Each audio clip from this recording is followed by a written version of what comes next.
Hello guys. Good afternoon, good morning pa. Ayan, naglalakad po kami. Nag-coffee lang po kami dyan sa tabi.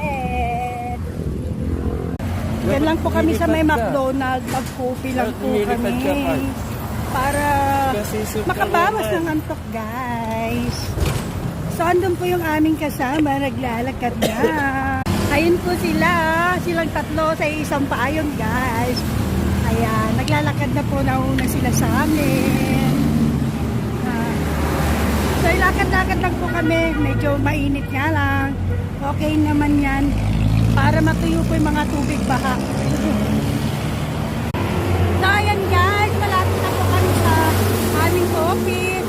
Ako'y magpapaalam muna pansamantala. Bye-bye po guys! Bye-bye! God bless you all!